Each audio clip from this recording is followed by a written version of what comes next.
नमस्कार दोस्तों। भगवान श्री कृष्ण ने हमारे कर्मों और उनके परिणामों के विषय में बहुत महत्वपूर्ण बातें बताई हैं। आज का हमारा विषय है किन पापों के कारण मनुष्य को कुत्ते का जन्म मिलता है। मित्रों, यह समझना जरूरी है कि हमारे कर्म ही हमारे भविष्य का निर्माण करते हैं। इसलिए वीडियो को अंत तक जरूर देखें और कमेंट बॉक्स में जय श्री कृष्णा लिखकर अपने विचार साझा करें। मित्रों, हिंदू शास्त्रों के अनुसार मनुष्य को मृत्यु के बाद उसके कर्मों के आधार पर अलग अलग योनियों में जन्म मिलता है। जो जैसा कर्म करता है वैसी ही योनि में उसे जन्म लेना पड़ता है। क्या आप जानते हैं किन पापों की वजह से इंसान को कुत्ते का जीवन मिलता है और वह कौन से कार्य हैं जो हमें कभी नहीं करने चाहिए?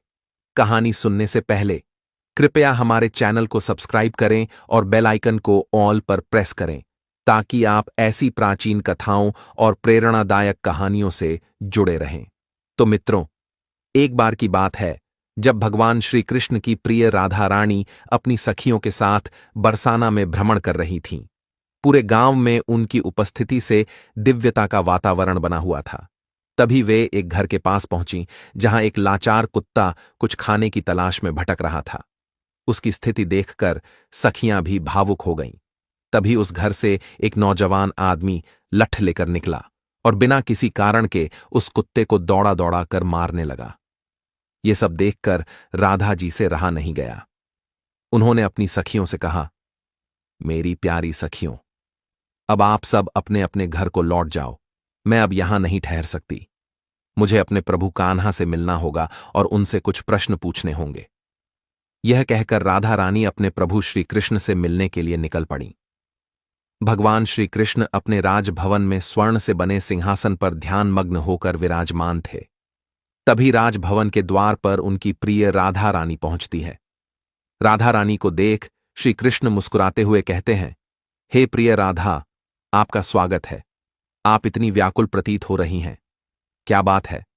राधा रानी अपने मन की व्यथा सुनाते हुए कहती हैं, हे कान्हा, आज जब मैं अपने नगर का भ्रमण कर रही थी तो मैंने देखा कि एक कुत्ता अत्यंत कष्ट भरा जीवन जी रहा था।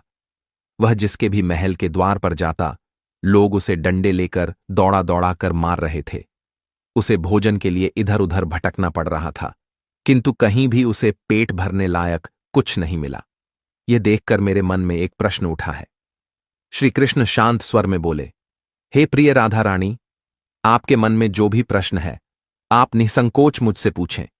मैं आपके हर प्रश्न का उत्तर अवश्य दूंगा। राधा रानी ने गंभीरता से पूछा, हे प्रभु, ऐसा कौन सा पाप है जिसके कारण मनुष्य को कुत्ते का जन्म लेना पड़ता है? श्री कृष्ण मुस्कुराते हुए बोले, हे प्रिय राधे, आपका प्रश्न अत्यंत महत्वपूर्ण है। मैं आपको इसके उत्तर में एक कथा सुनाता हूं। इसे ध्यानपूर्वक सुने। राधा रानी ने कहा, हे प्रभु, कृपया कथा सुनाइए। मैं पूरे मन से इसे सुनूंगी। श्री कृष्ण ने कथा आरंभ की। हे प्रिय राधा, एक समय की बात है। भगवान श्री राम अपनी सभा में विराजमान थे। तभी अचानक उन्हें एक कुत्ते की करुणा भरी रोने की आवाज सुनाई दी। सभा में उपस्थित द्वारपाल ने उस कुत्ते को वहां से भगा दिया। अगले दिन भी वही कुत्ता उसी स्थान पर आकर रोने लगा और द्वारपाल ने इस बार भी उसे डांटकर वहां से भगा दिया। तीसरे दिन भी वही कुत्ता दरबार के बाहर आकर रोने लगा। भगवान राम को यह देखकर आश्चर्य हुआ। उनके मन में प्रश्न उठा कि यह कुत्ता बार बार मेरे दरबार के बाहर ही क्यों आ रहा है। श्री कृष्ण ने कथा को जारी रखते हुए कहा, तब भगवान राम ने द्वारपाल को आदेश दिया, उस कुत्ते को भीतर बुलाकर लाओ। तो उस कुत्ते को बुलाने के लिए द्वारपाल उसके पास गए और बोले, हे वत्स, प्रभु श्री राम ने आपको अपने दरबार में बुलाया है। कुत्ता विनम्र स्वर में बोला, हे मुनिवर, मुझे एक ऐसी योनि में जन्म मिला है जिसका मंदिर, राजभवन, रसोई घर और गौशाला जैसे पवित्र स्थानों पर जाना वर्जित है। आप प्रभु श्री राम से कह दें कि वे स्वयं मुझसे मिलने यहां पर आ जाएं। द्वारपाल ने कुत्ते की बात प्रभु श्री राम तक पहुंचाई। यह सुनकर भगवान श्री राम स्वयं कुत्ते के पास गए और बोले, वत्स, तुम रोज मेरे दरबार के बाहर आकर क्यों रोते हो? मुझे बताओ, तुम्हारी क्या समस्या है? कुत्ता करुणा भरे स्वर में बोला, हे प्रभु, मैंने कोई अपराध नहीं किया है। फिर भी एक सन्यासी ने मुझ पर पत्थर मारा, जिससे मेरा पैर टूट गया है। अब मैं पीड़ा में हूं और चलने फिरने में असमर्थ हूं। यही कारण है कि मैं रोज आपके दरबार के बाहर आकर रोता हूं। मुझे न्याय चाहिए। मित्रों, यह सुनकर भगवान श्री राम का हृदय पीड़ा से भर गया। उन्होंने तत्काल अपने दरबारियों को आदेश दिया, जाओ, उस सन्यासी को ढूंढकर यहां ले आओ। आज्ञा पाकर दरबारी तुरंत उस सन्यासी को ढूंढने निकल पड़े। कुछ ही समय में वे सन्यासी को पकड़कर दरबार में ले आए। भगवान श्री राम ने पूछा, क्या यह सत्य है कि तुमने इस कुत्ते को पत्थर मारा, जिससे इसका पैर टूट गया है? क्या इसने कोई अपराध किया था? सन्यासी ने सिर झुकाकर उत्तर दिया, हे प्रभु, मैं भिक्षा के लिए रास्ते से जा रहा था। तभी इस कुत्ते ने मेरी भिक्षा का अन्न छू लिया। यह देखकर मुझे बहुत क्रोध आया और मैंने पत्थर उठाकर इसे जोर से मार दिया। इसी कारण इसका पैर टूट गया। सन्यासी की बात सुनकर भगवान श्री राम गंभीर स्वर में बोले, क्या तुम्हें पता है कि यह कुत्ता एक बेजुबान प्राणी है? यह केवल अपना पेट भरने के लिए ऐसा करता है। इसे इतनी समझ नहीं है कि ऐसा करना अनुचित है। यदि इसने तुम्हारे अन्न को छू लिया तो इसमें इसका कोई अपराध नहीं है। यह तो इसकी स्वाभाविक प्रवृत्ति है। श्री राम आगे बोले, इतनी सी बात के लिए तुमने इसे इतनी बड़ी सजा दी। अपराध इसने नहीं बल्कि तुमने किया है। तुम एक सन्यासी हो और तुम्हें धैर्य और करुणा का प्रतीक होना चाहिए। इसके विपरीत तुमने अपनी क्रोधवश एक निरीह प्राणी को चोट पहुंचाई, इसीलिए इसके असली अपराधी तुम हो। मित्रों, फिर आगे भगवान श्री कृष्ण ने कहा, हे प्रिय राधा रानी, भगवान श्री राम ने उस कुत्ते से कहा, यह सन्यासी तुम्हारा अपराधी है। तुम जो भी सजा इसे देना चाहते हो वह सजा इसे दी जा सकती है। यह सुनकर कुत्ते ने शांत और गंभीर स्वर में उत्तर दिया, हे प्रभु, इस सन्यासी को किसी महल का राजा बना दिया जाए। भगवान श्री राम ने कुत्ते की बात को सहर्ष स्वीकार किया। उन्होंने उस सन्यासी को सुंदर वस्त्र पहनाए, एक घोड़े पर बिठाया और उसे एक भव्य महल में ले जाकर राजा बना दिया। जब वह सन्यासी राजा बनकर स्वर्ण सिंहासन पर बैठा तो वह अपने भाग्य पर अत्यंत प्रसन्न था। वह सोचने लगा, मैंने अपने जीवन में कभी यह सपना भी नहीं देखा था कि मैं एक राजा बनूंगा, और यह सब एक कुत्ते की वजह से हुआ। उसने मुझे दंड देने के बजाय राजा बना दिया। सच में इस कुत्ते को कोई अक्ल नहीं है। मैंने उसकी टांग तोड़ दी थी, फिर भी उसने मुझे यह सम्मान दे दिया। यह दृश्य देखकर लोग आश्चर्यचकित थे। उन्होंने प्रभु श्री राम से पूछा, हे प्रभु, यह कुत्ता इतना दयालु क्यों है? उसने इस सन्यासी को सजा देने के बजाय राजा क्यों बना दिया, जबकि उस सन्यासी ने तो इसका पैर तोड़ दिया था? भगवान श्री राम ने मुस्कुराते हुए उत्तर दिया, इस प्रश्न का उत्तर स्वयं यह कुत्ता ही दे सकता है। तब सभी लोग उस कुत्ते के पास गए और उससे पूछा, तुमने उस सन्यासी को सजा देने के बजाय उसे राजा क्यों बना दिया है? कृपया हमें इसका कारण बताओ। कुत्ते ने मुस्कुराते हुए कहा, तुम जानना चाहते हो कि मैंने ऐसा क्यों किया?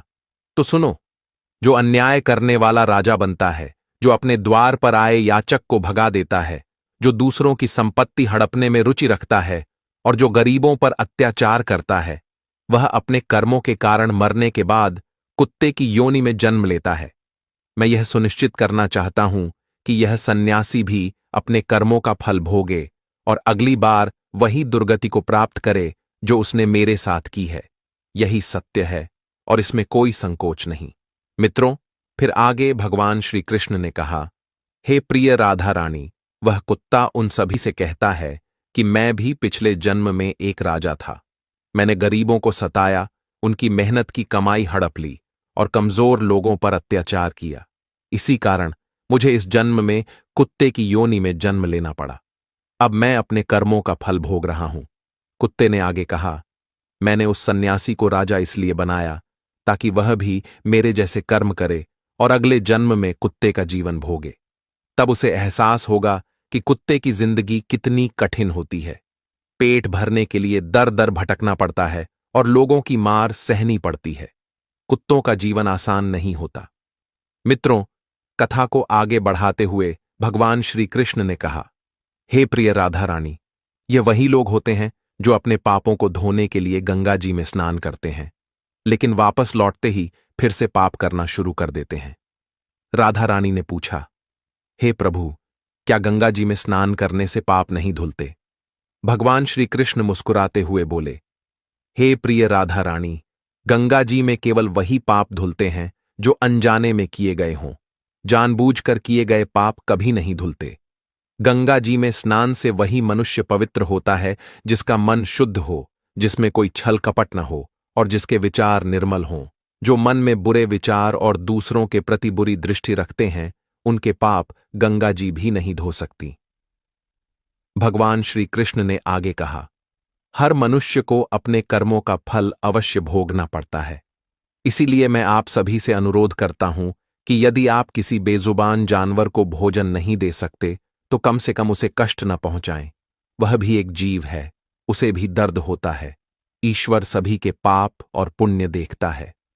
मित्रों, इस प्रकार भगवान श्री कृष्ण ने अपनी प्रिय राधा रानी को समझाया कि कौन से पापों के कारण मनुष्य को कुत्ते की योनि में जन्म लेना पड़ता है। अगर यह कथा आपको पसंद आई हो तो वीडियो को लाइक जरूर करें और कमेंट में जय श्री कृष्णा लिखें। चैनल को सब्सक्राइब करें और बेल आइकन को दबाकर ऑल पर सेट कर लें ताकि आपको हमारी सभी प्रेम, भक्ति और ज्ञान से भरी कथाएं सबसे पहले मिल सकें।